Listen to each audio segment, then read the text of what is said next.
Welcome friend. সমস্ত রাজ্য সরকারি কর্মী শিক্ষকরা দেখে রাখবেন, ডিএ নিয়ে অত্যন্ত গুরুত্বপূর্ণ আপডেট রয়েছে, অর্থাৎ বকেয়া ডিএ নিয়ে অবশ্যই ভিডিওটি শেয়ার করবেন, চ্যানেল তুললে সাবস্ক্রাইব করবেন। দেখুন এখানে কি বলা হচ্ছে, অর্থ সচিবের সঙ্গে ডিএ নিয়ে বৈঠক। অর্থাৎ ডিএ নিয়ে বৈঠক হয়েছে, বকেয়া ডিএ নিয়ে অর্থ সচিবের সঙ্গে বৈঠক হয়েছে। সেখানে কি বেরিয়ে এসছে অবশ্যই দেখুন। সুপ্রিম কোর্টের নির্দেশে বকেয়া ডিএ মেটানোর কাজ শুরু হলেও শিক্ষক, শিক্ষিকা, পঞ্চায়েত, পুরসভা, বোর্ড, কর্পোরেশন ইত্যাদি গ্র্যান্ড ইন এড স্তরের কর্মীদের বকেয়া দেওয়া কবে চালু হবে তার সুনির্দিষ্ট তথ্য এখনও নেই সরকারি স্তরে। শুক্রবার ডিএর অন্যতম মামলাকারী সংগঠন confederation of state government employees বৈঠক করে রাজ্য সরকারের সঙ্গে। বৈঠকের পরে সংগঠনের তরফে দাবি করা হয়েছে, সরকার সদিচ্ছা কথা জানালেও কবে তা বাস্তবায়িত হবে তার ইঙ্গিত মেলেনি। 2008 থেকে 2019 সাল পর্যন্ত বকেয়া ডিএ মিটিয়ে দেওয়ার নির্দেশ দিয়েছিল সুপ্রিম কোর্ট। তখন রাজ্যের তৃণমূল সরকার ছিল। সেই রায়ের পরেও সেই সরকার শুরুতে ডিএ মেটাতে তৎপর না হলেও পরে শুধু সরাসরি সরকারি কর্মচারীদের আংশিকভাবে তা দিতে শুরু করে। কিন্তু বকেয়া মেটানোর বৃত্তে গ্র্যান্ড ইন এড কর্মীদের না রাখা সরাসরি সরকারি কর্মচারীদের যেটুকু বকেয়া দেওয়া হয়েছে তাতে হিসাবের গরমিল ইত্যাদি নানা অভিযোগ উঠেছিল। তারপরে বিধানসভা ভোটে সরকার বদল হয়, বকেয়া মেটানোর সেই দায়িত্ব বাড়তেছে বিজেপি সরকারের ওপরে।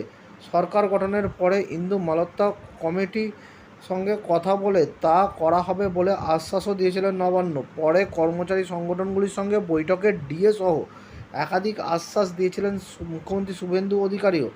এদিন কনফেডারেশনের বৈঠক করেন অর্থসচিব প্রভাত কুমার মিশ্রের সঙ্গে। সেখানে গ্র্যান্ড ইন এড কর্মীদের বিষয় নিয়ে আলোচনা হয়েছে বলে সংগঠনের দাবি। একই সঙ্গে ডিএ হিসাবে ভুলভ্রান্তি সহ একাধিক বিষয় তারা অর্থ সচিবের কাছে অভিযোগ করেছিলেন।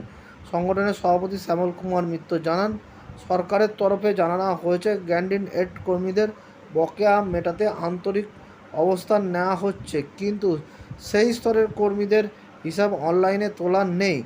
সেই হিসাব নতুন করে পোর্টালে তুলতে সময় লাগছে। সংগঠন দাবি করেছে, অন্যদের বকেয়ার হিসাব কষা এবং কলকাতা পুরসভার এলাকায় অবসরপ্রাপ্তদের বকেয়া মেটানোর জটিলতা দুটো কাটানোর আশ্বাস দিয়েছে রাজ্য। ফলে দেখলেন গ্র্যান্ড ইন এড কর্মী অর্থাৎ রাজ্যের স্কুলের শিক্ষক, শিক্ষাকর্মী, পঞ্চায়েত, পুরসভা এই সমস্ত লক্ষ লক্ষ কর্মী রয়েছে যারা কিন্তু এখনও 1 টাকাও বকেয়া ডিএ পাননি।